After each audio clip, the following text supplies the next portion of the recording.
जब हमनी की यहाँ बारात आए वाला रहेला तो हमनी के घर के माइक में लोग आवेला लोग भैया अपना खोलिया अपना पापा काहे कहल जाता है काहे कि दामाद अवतार दुल्हा दा मादाए अवतार दुल्हा दा मादाए अपना खोलिया बहराए अपना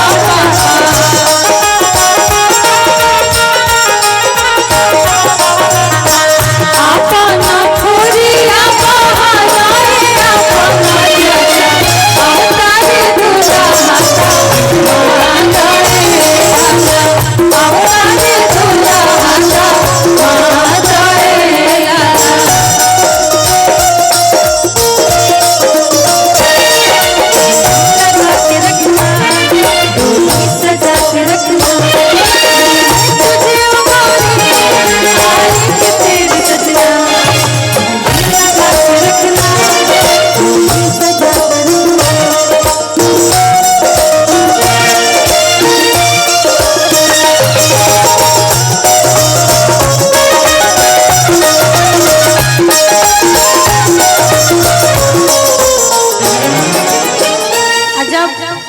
दामाद लोग घरे आवेला लोग तो लोग तनी सा ठाठ बाट बढ़ जाए तो का मांगे ला लोग अपन ससुरारी अइला के बाद खाए के मांगे ले पूरी कचौड़ी हो खाए के मांगे ले पूरी कचौड़ी हो पियने के मांग ठंडा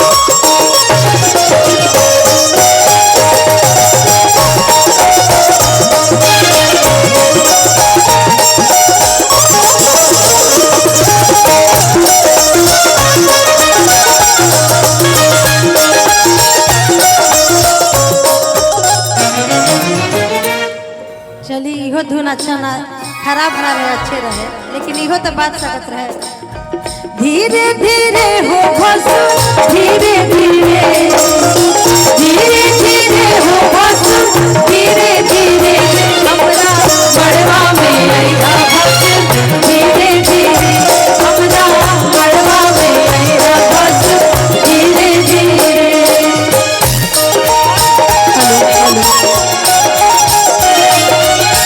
धीरे धीरे हो भसु धीरे धीरे हमरा मड़वा में आइहा धीरे धीरे हमरा मड़वा में आइहा भसु धीरे धीरे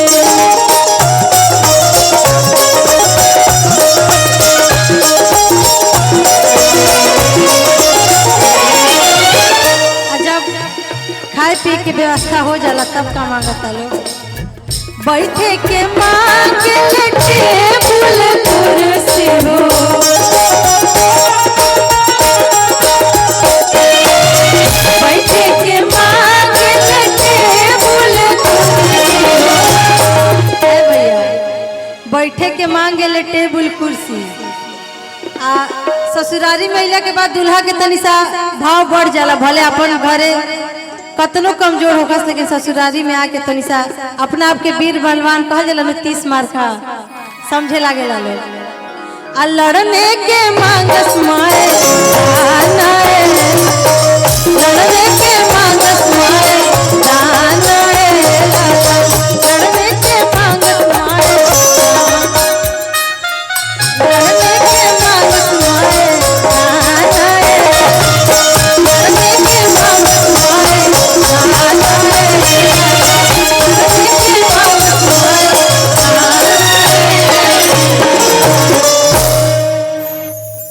बाकी अब सारा कर्मठ के गीत बाद में हम सुने अभी कहे के बाद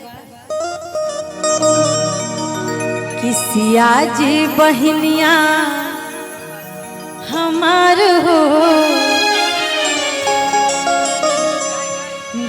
सिया जी बहनिया हमारे हो राम लगे रे पहुनावा। सिया जी बहनिया हमारे हो सिया जी बहनिया हमारे हो राम लगी है पहुनावा। सिया जी बहनिया हमारे हो राम लगी है पहुनावा। लगी है पहुनावा हो लगी है पहुनावा।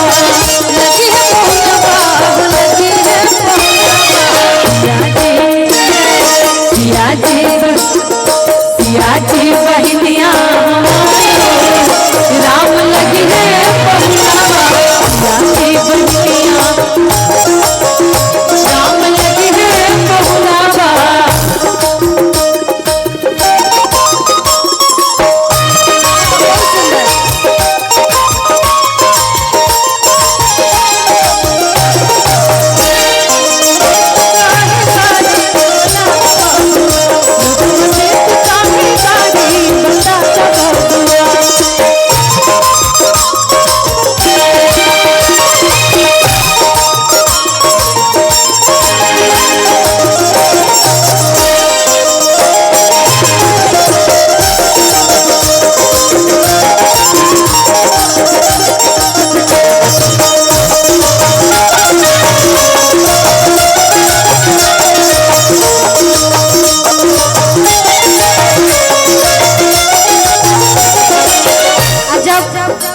लड़किया से पूछल जाता कि कौन नाता से तू सिया जी के अपन बहन कहत अड़ू तो लड़किया कहतिया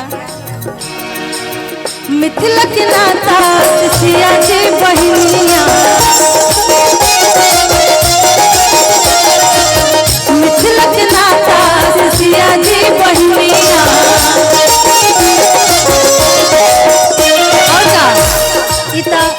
मिथिला के नाता से सिया जी हमार बहन लगले।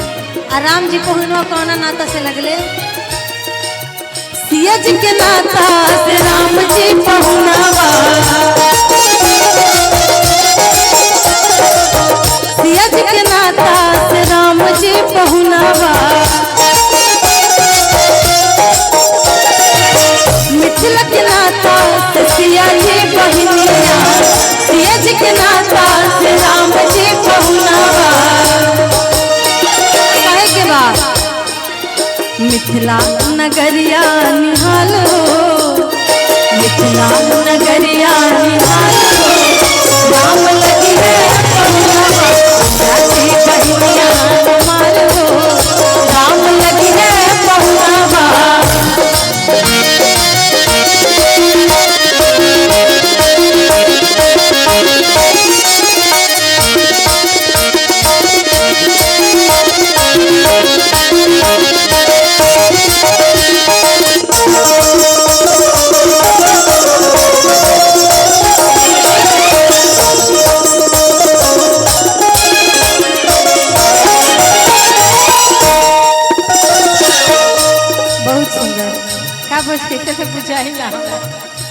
देखिए सब अपन बहन के रूप रंग के बारे में बताते राम जी के बारे में बताते हैं। सरसों के फूल रंग सिया जी बहनिया। सिया जी हमने के बहुत सुखवार रहे। राम जी कैसन बारे? तीसी के फूल रंग राम जी पहुनावा।